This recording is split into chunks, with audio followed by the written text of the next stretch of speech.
You're tuned in to Oilers Nation every day with Tyler Yaremchuk, live every weekday on the Nation Network YouTube.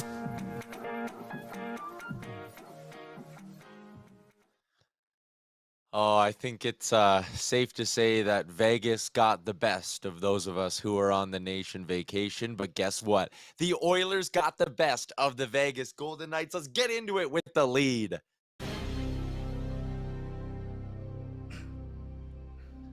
No, but in all seriousness, I feel like I got hit by a truck. The Oilers win in Vegas. They take 3 of 4 on their road trip through and down the West Coast. And now we kind of have a different view of this hockey team. A very impressive win on Saturday night. As you can tell, my voice is definitely not all there. So you know who I'm going to be leaning on? You know who's going to be my big MVP today on the show?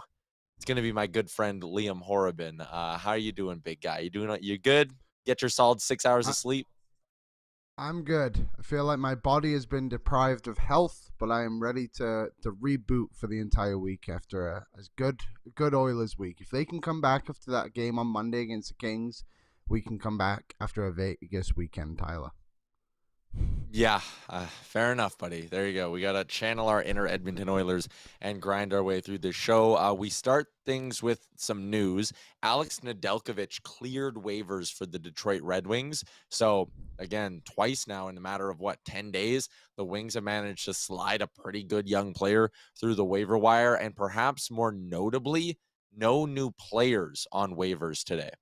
That's interesting considering what we saw at Oilers practice earlier today as well, but we'll touch on that in just a little bit. This is Oilers Nation Everyday coming to you live from the Sports Closet studio. Boy, does it ever feel good to be back at home inside the comfort of the Sports Closet studio. Check them out, sportscloset.ca. And you know what? As Klim Kostin starts scoring goals, they're going to have to get more and more 21 jerseys in stock, whether it's the Sherwood Park location, the St. Albert location, or Kingsway Mall. Go check them out.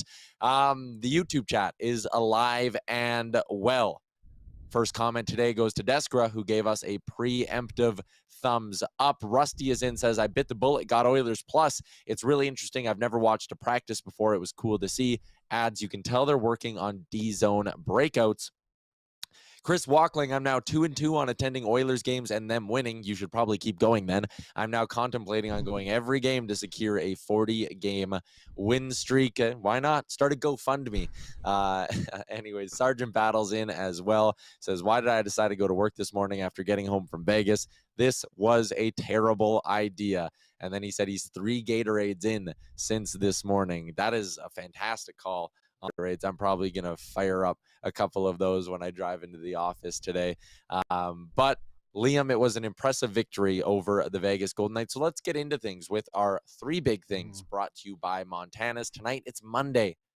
You know what I'm not doing? I'm definitely not cooking today. I might be hitting up Half Price Wing Night over at Montana's every Monday. It's a part of them bringing back the viewing party this season, and it's a part of their fantastic lineup of daily deals. You can check it out, montanas.ca, to find a location near you. Liam, 3 big things brought to you by Montana's. Number 1, this one has actually been a big thing a couple of straight games. It's the fact the Oilers just keep getting depth scoring. They score 4 times against the Vegas Golden Knights. All 4 of them came at 5-on-5 as well, which I thought was, again, just added to why that win was so impressive. But the third line also scored and provided half the offense in this one, with both Mattias Janmark and Klim Kostin finding the back of the net. Klim Kostin, again, he can't stop, won't stop. And Mattias Janmark, at a moment when Evander Kane could be coming back, and some people were wondering, hey, is he going to be the odd man out? Could he be going on waivers? Well, I think he probably cemented his spot in this lineup going forward. The depth scoring won them that hockey game, even if Leon Draisaitl had 2 goals. The difference was the depth. Yeah, definitely. And there was a stat too swirling around. In the last 9 games, Klim Kostin has more goals than Connor McDavid, which is just hilarious to really think about, to be honest. But yeah, overall, the depth showed up for this team, and like you said, the last few games, it's really shown up. Like Puljujarvi got a goal the other night against San Jose too. Yep. Anaheim, they did really well, and then even the LA game, like Yamamoto and McLeod both chipped in with goals as well. So this whole road trip has kind of been it's kind of been a storyline for it. Like, it's shown up, and Yeah. yeah, now the Oilers have got a difficult decision to make when Kane is back. It sounds like he's on the ice today. So what are they going to do now? Because guys have performed, like we've mentioned, Warren Foegele, and to his credit, he played decently well on Saturday, I thought, against Vegas. It's one of his better games, but also maybe that's just a product of how under par he's been recently, and showed up, did a half decent game, and now he looks good again. I'm not sure, but yeah, overall the depth scoring is something that just needs to continue for this team to have success. Yeah, Warren Foegele finished with a shot, a hit, a block, a takeaway, but he was -1 in just over 13 minutes of ice time. But it felt like, you're right, maybe Jay Woodcroft wanted to get him going a little bit in that hockey game. It's that third line, though. Like, that just continues to be such a dominant storyline for this hockey team. And again, Evander Kane coming back is gonna force Jay Woodcroft to reshuffle some things here and there. But I don't know. I really don't. We'll touch on that. I'm going to table it because I really don't want to get into the lineup talk yet. I want to keep focusing on that game against Vegas. There was a comment in here that was a little tongue in cheek from Scott Aroni, who says, "Has Skinner's baby been the best gift for Jack Campbell?" And 3 starts on that road trip for Jack, and Soupy showed up with 3 performances of 900 or better. Man, that is something. He played good. There were a couple goals mixed in there that, like, I didn't love. I thought that first one is pretty much actually the one I'm talking about with the Vegas Golden Knights, where he was flopping around. I thought he had a couple of moments where if he was a little bit more athletic, he probably could have gotten back up to his feet, gotten back into position, and that goal doesn't get banked in off him. The last goal was a classic thing of him keeping his hands too low again. I know there was a screen, but you can look around a screen sometimes. So I didn't love that third performance, but let's put it into the proper context now. This guy won 2 straight games for you. He had to play on back-to-back games as well. And again, it was 3 straight games of 900 or better. And at this point, you can't ask for anything more than Jack Campbell. Giving up 4 goals against in 2 games when you start on back-to-back nights is really, really impressive. And it's great to see him starting to turn it around. And I do think Liam will see a bit more of a rotation coming in down the stretch here. Yeah, like, I guess this is kind of what we thought the season would be with Campbell and Skinner, like the two of them just challenging each other back and forth. And now we're finally seeing that from Campbell. Like, he played well against Vegas, and like you said, and then San Jose and Anaheim too, put in 2 good performances. And then even when you look back a little bit further, like the Winnipeg start he got on New Year's Eve was strong to an extent too. So yeah, hopefully this is just a sign of things to come for him, and he's making like big saves too now. Like, he's not just like making soft saves here and there. He had that big one against San Jose. And so, yeah, hopefully this is just kind of a sign of things to come. And we'll see. I'm assuming Skinner would get the start on Tuesday. But then after that, like, it's probably back and forth, I would guess, because the schedule gets a little bit softer, I believe, after the Tampa Bay game. Yeah, and again, this is a love segment for Jack Campbell. They don't beat Vegas if he doesn't make 29 saves or whatever it ended up being, 26, 27 saves. Like, he was good in that game. He made some big saves down the stretch, and now it's a matter of how do they continue to split up that workload going forward. The report from Oilers practice today was that Stuart Skinner was in the starters crease for that hockey game, or for the practice. I wonder about it because, again, he hasn't played now in a while, and it's not like he wasn't playing. He was away from the team, right? He wasn't practicing, and there was a tweet from Rashog that said Skinner was out just getting a lot of extra work in after the team was kind of done practice. So I don't know. Maybe they think he's ready to go, and you want to start him in a big game against Seattle, but I also wouldn't be totally against going back to Jack Campbell at this point. Again, just considering how well he played in those 3 games, Liam.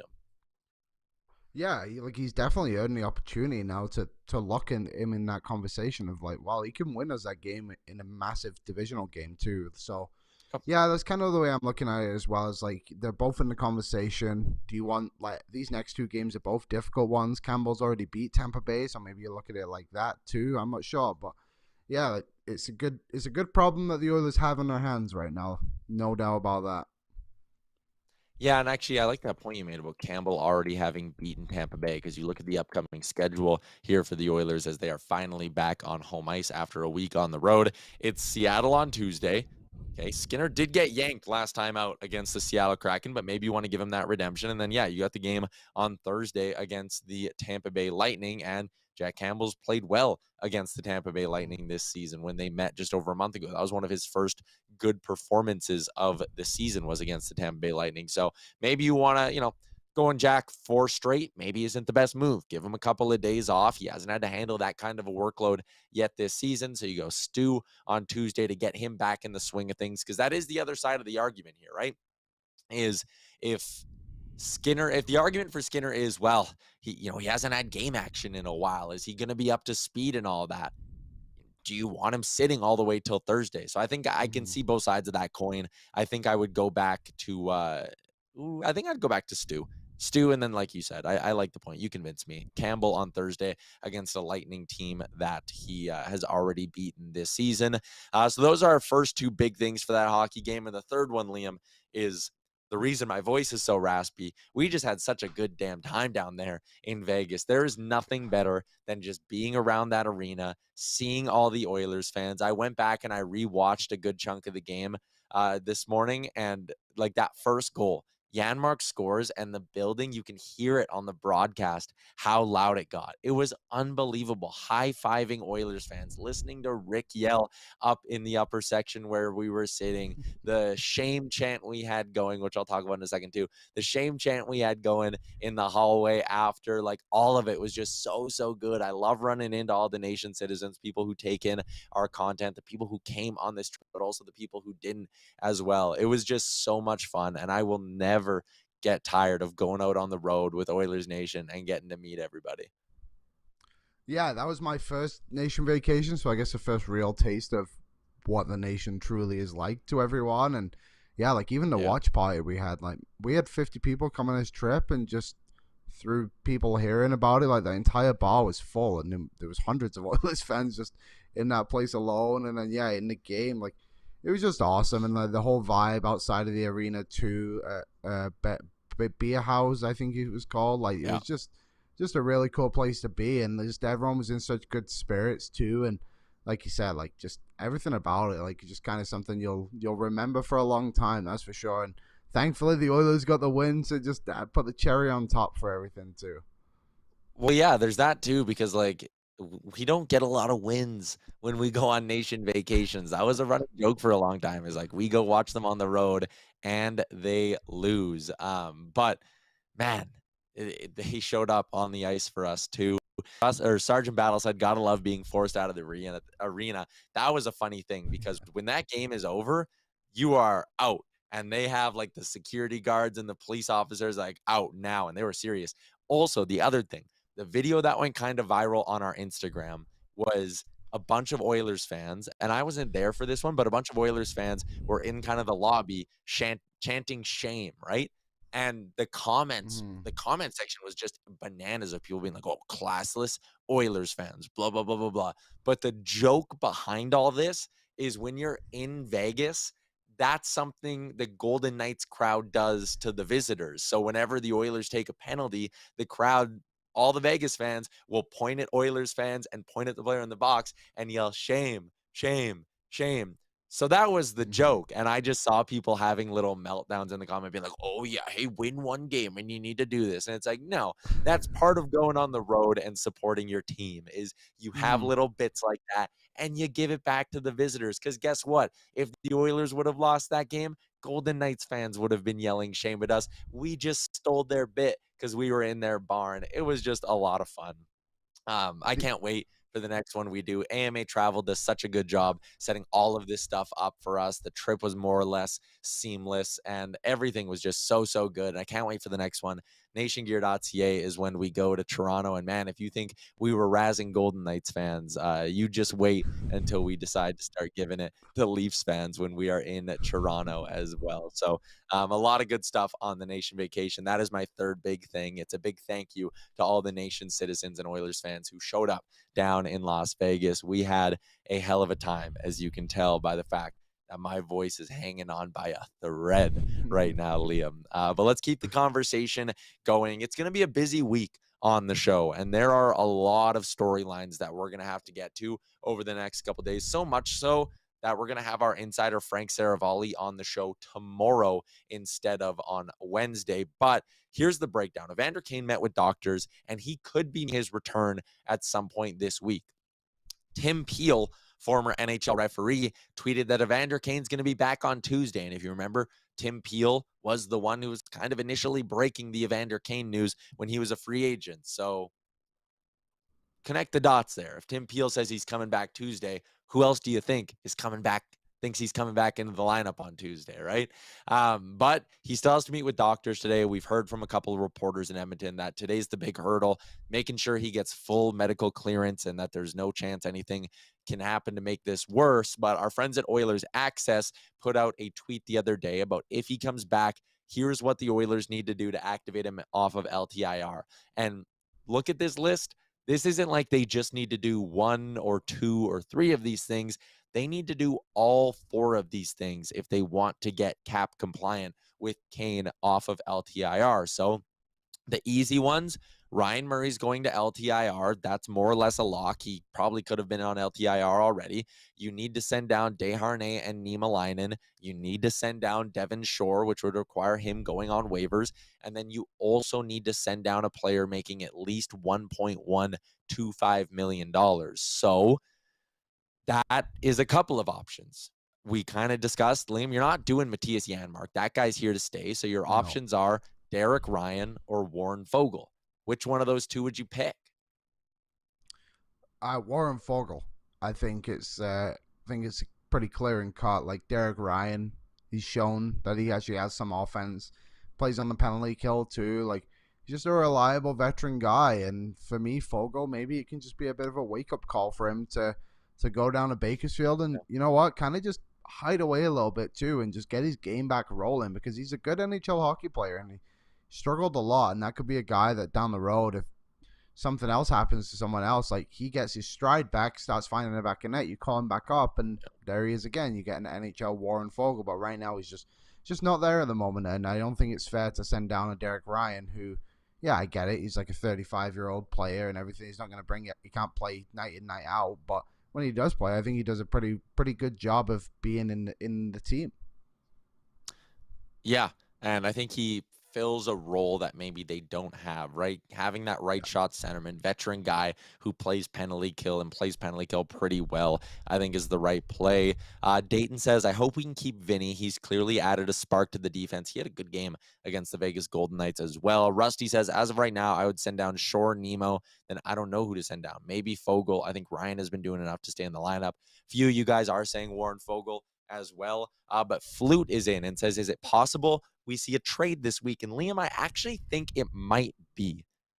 The other side of this is Kyler Yamamoto wasn't on the ice today for the skate, and he didn't play the last 2 games because he's nicked up. We don't know what's wrong with him, but what do we know about Yamamoto's injury history so far this year? He's been battling some upper body stuff this year, and those kind of things, whether it's a head thing or whether it's a shoulder or a neck thing, because again, all we know is upper body. That's all the team says. No matter what it is, those are all injuries that can really nag on you throughout the course of a season, especially when you have to grind through a road trip like that. So he didn't play the back half of it. He hasn't played now since the 11th. If you go on LTIR, you need to miss, I think it's 20 days or close to it. So if you think Kyler Yamamoto is going to miss the next 3 weeks, 2 weeks even, maybe you just put Yamamoto on LTIR and then you can open up that, or just put Yamamoto on IR. But either way, you can put someone on LTIR like Yamamoto, and then you're good for the next little bit, and you've at least bought yourself until February with Evander Kane back in your lineup. And then that would also allow you to keep all of Foegele and Ryan and them on the active roster. You'd be running a minimum roster or close to it, which isn't ideal in this case that, like, again, someone can't play last minute scratch. All of a sudden you're running 17 guys. You don't have as much option or as many options. But maybe Yamamoto could find his way on LTIR and that solves some problems. But again, it's not a long-term solution. So I don't know. I think a trade might need to happen soon. And what's interesting, Liam, like Vinny Desharnais, he was on the flight back. He was skating. So if you as an organization are sitting there, okay, we have Niemelainen and Desharnais on the roster. We know when Kane's back, no matter what other finagling we do, we probably can't keep them both on. You would imagine while you're down in California, you would have just said, hey, Vinny, you're going back to Bakersfield. But they flew him up, which makes me think they believe they're going to keep him on the roster for a bit. You wouldn't fly him up if you're going to send him down tomorrow afternoon. Yeah, it's an interesting thing, isn't it? Because we didn't really know if he was going to get back on the plane or if he was just going to be there for the week to test things out. But to his credit, he played really, really well, and everything he was in, he skates well. I thought he used his size to his advantage. He was like kind of tough in there too. Like he did a lot of good things in that area. So it's a tough decision to make for the Oilers. But yeah, like maybe you don't want to just keep kicking the can down the road, right? Eventually, you just want to kind of address the issue of the cap problem that they're in, and maybe that does just involve just kind of dumping a Fogle, for example, and just trying to move on from that and just trying to give yourself a bit more flexibility so that when the trade deadline comes closer every day, of course, so then when that gets, you're there, you have the ability to actually go out and make a trade and make this roster a little bit better. Yeah. Desker says we don't play a lot in the next 20 days anyways. So yeah, maybe you just sit there and you go, hey, Yamo, you're not 100%. Whatever's nagging you is still a problem. That's an easy sell. If you don't play a lot over the next 20 days, you say, hey, man, get sorted out, get ready. He'd be doing the team a solid in that sense too, but get 100% ready, sit out for a little bit, and then you'll be good to go. I would think that's the way this ends up going. I think that's the most likely outcome. But we'll see. The Oilers lines at practice today, this via our boy Bob Stauffer. McDavid with Draisaitl and Hyman loading up that top line, which I find interesting. Nuge, Kostin, and Janmark listed as line 2. McLeod, Kane, and Fogle as line 3. Holloway, Ryan, and Puljujarvi in number 4. So again, that right there could be the lineup if Yamamoto's on waivers, or sorry, on LTIR. Yamamoto's not going on waivers. Yamamoto on LTIR, Derek Ryan on LTIR, and then we're getting pretty close to having this thing sorted out here. So we'll see how it ends up playing out. But what do you think about keeping McDavid, Draisaitl, and Hyman together, loading up that top line, and then using the Nuge line as basically your second line? Yeah, I mean, that news line has been buzzing. So like they got 2 goals the other night, right? And then but the Draisaitl, McDavid, and Hyman line played quite a bit more than I thought they were going to be honest, in Vegas. Like it's hard to say, I guess, when they have this 11-7 lineup. There's so much flexibility to it, but I think it just gives the others maximum opportunity to actually go and get goals, and it's nice that second line is producing as well. And then there's a lineup there.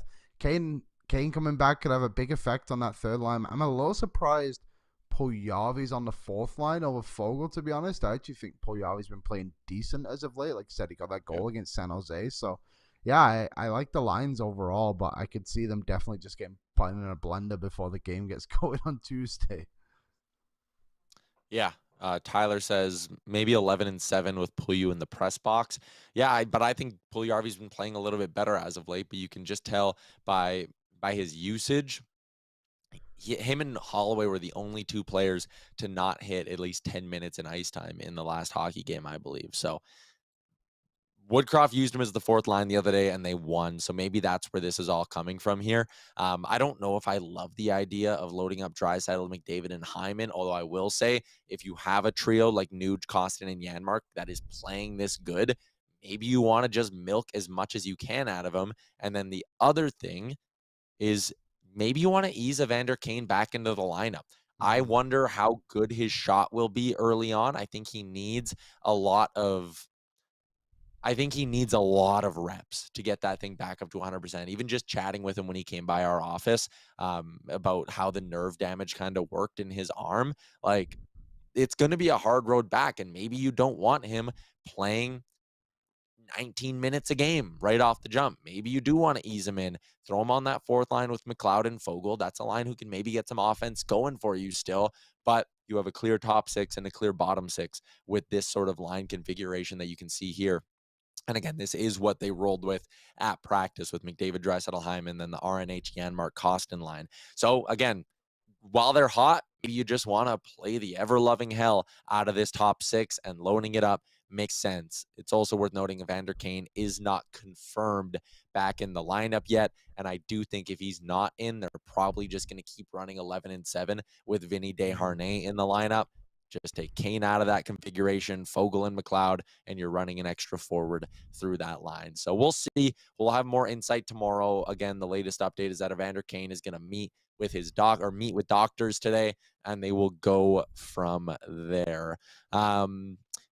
People were wondering about Stuart Skinner and his situation. The Oilers just tweeting, baby Skinner is here. Chloe and Stuart Skinner welcomed a healthy baby boy named Bo on Saturday. So again, that would be why Stuart Skinner was not able to make the trip to Vegas to start the hockey game for the Oilers. And I like that they added this in. Weighing in at 7 pounds, 4 ounces, 7 and 4. Stuart Skinner, number 74.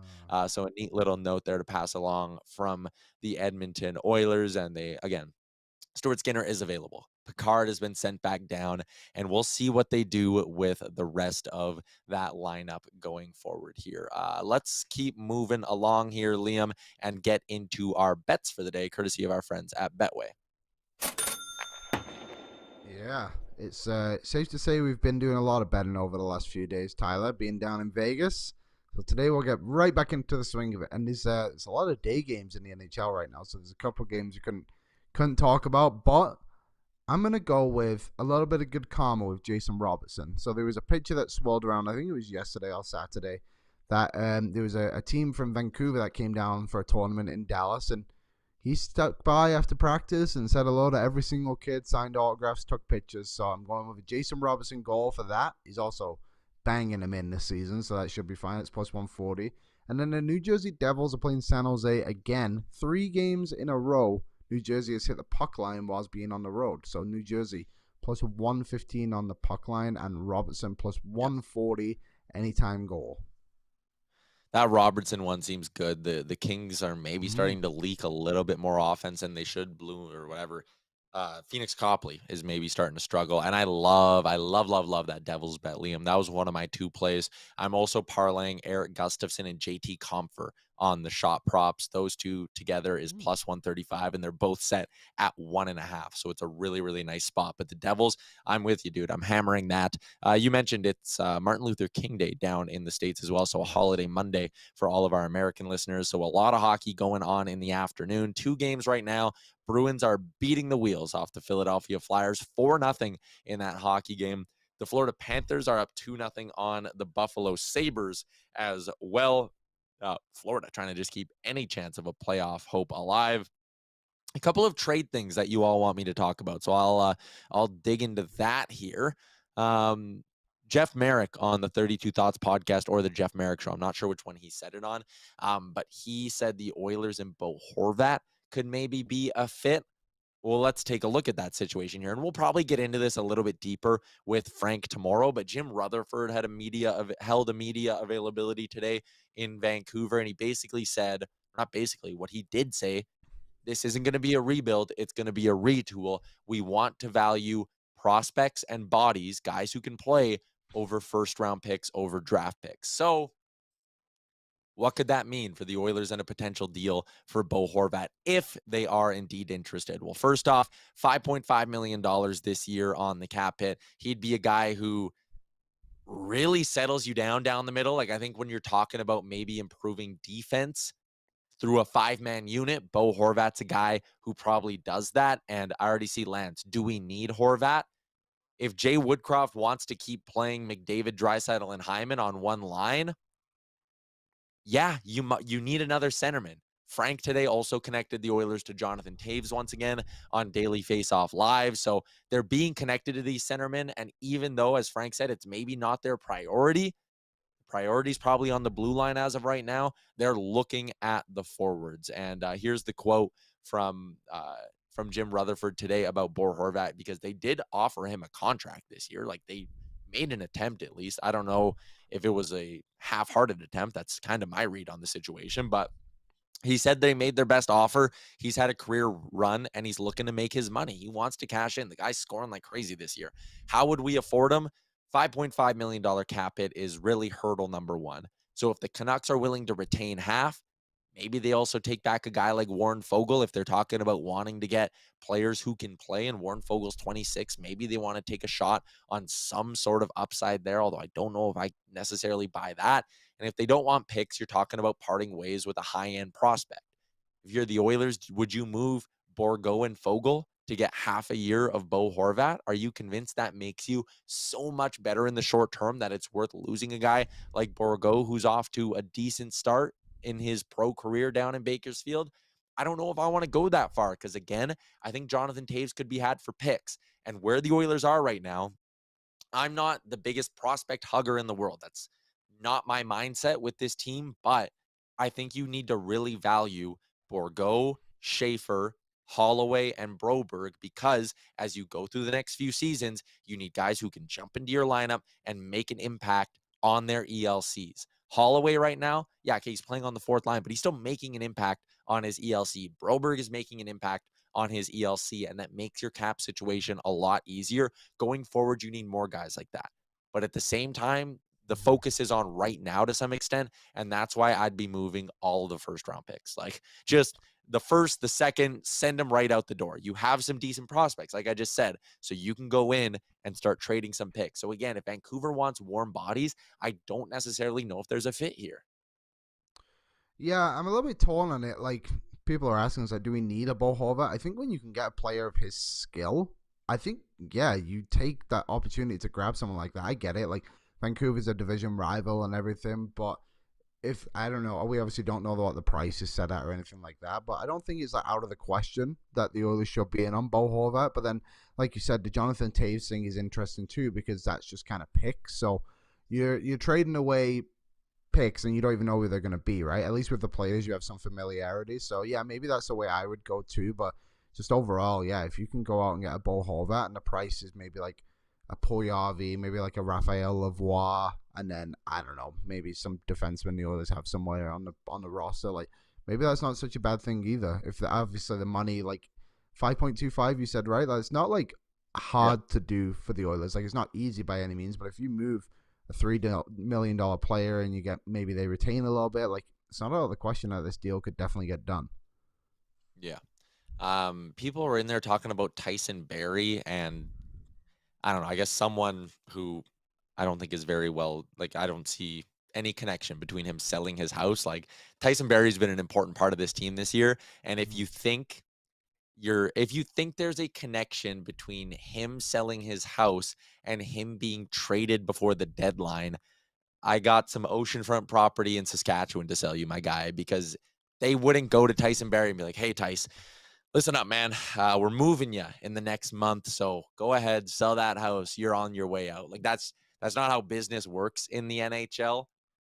If this was the off season and Tyson Barrie was doing it, maybe I'd be like, yeah, okay, maybe they told him, like, hey, look, we're actively looking for some trades. But the only inclination we hear is that Tyson Barrie, very valued in the room, first of all, a big part of this core, very well liked behind closed doors, and he's having a good season. Like, he's having probably his best defensive season as an Edmonton Oilers. So Peter says Barrie's passed to Janmark. Wow. Yeah, like, it's I can't believe I even gave this airtime. We're moving on. I'm sorry. The other thing that we're hearing today from a credible source, that being Bob Stauffer, is maybe the Oilers have some interest in Ivan Provorov. And I think he said this on his show, so I don't have like a direct quote from Stauffer or anything like that, but that'd be an interesting one. If you're talking about the Oilers maybe going out and getting someone who they view as a long-term piece on this blue line, Ivan Provorov would kind of fit that bill. He's under contract for 2 more seasons at $6.75 million, 26 years old, a D-man with presumably a lot of good hockey and his best years still in front of him. How you make the money work on an Ivan Provorov deal is difficult for me to wrap my head around, because he's on the left side, so I don't think it's smart to sacrifice a right shot guy for him unless you're that high on Vinny Desharnais after 3 NHL games. But even if you are, you don't want to go into a playoff run with Vinny Desharnais as your 3 RD. He can be your 7. He can slide in if someone's hurt.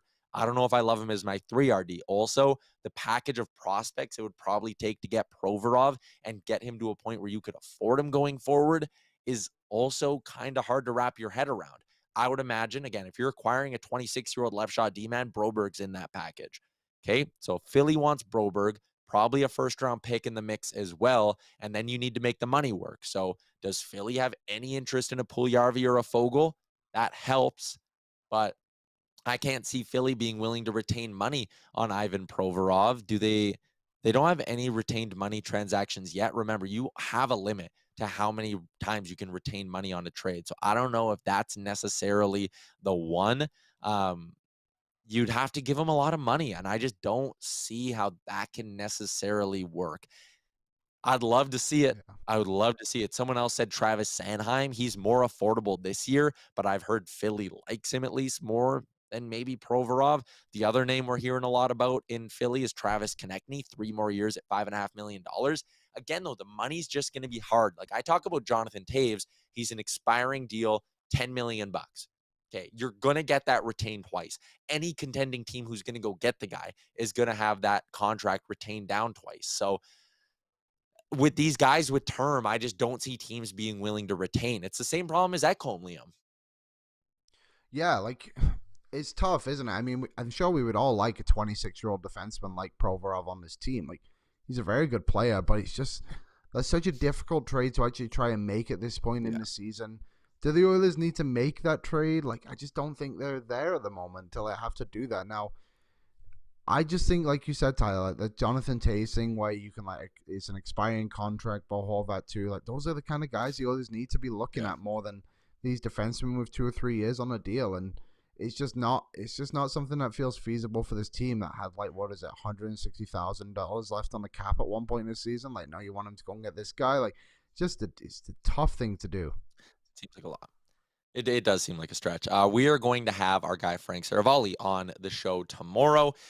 His appearances, as always, brought to you by Star Mechanical, starmechanical.ca. They've been one of Edmonton's top new home plumbing installers for the last 20 years, and they are here to help you out. So if you head to their website, starmechanical.ca, you can get more info there, and you can also give them a call. Frank, tomorrow, Short for Giant game day tomorrow as well, Liam. So it's Oilers, it's Kraken. The Kraken have won 8 hockey games in a row. Can someone beat the Seattle Kraken? I think it might be time. They're also playing today, so it'll be the second of back-to-backs after a meeting against the Tampa Bay Lightning. I'm very intrigued by tomorrow night's matchup between the Oilers and the Kraken. We will talk about that and a lot more on a Sherwood Ford Giant Game Day edition of the show on Tuesday. Bison Mask Guy says, Tyler, did you party too hard in Vegas? The voice crackles. Yeah, honestly, I'll pat myself on the back.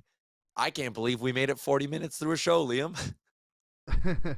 Yeah, there was I didn't think we'd go this long, Tyler, but we did it. We came back after a good weekend, and it was, again, thanks for everyone that came on the trip, and thanks for everyone that tuned into the show today. I hope you somewhat enjoyed it. That was a little bit different today, but it was good. We'll be back in full spirits tomorrow. Yeah, we will be back in full force tomorrow with Jay and all of our usual cast of characters. Thanks for tuning in today on the Nation Network YouTube. If you miss a show, we are available on Apple Podcasts and Spotify as well. Captain Felton says, work is rough today. We feel you, big guy. I'm sure everyone that was on that Nation vacation for AMA travel is feeling it today as well. Enjoy your Monday. Tomorrow, game day. We'll chat then.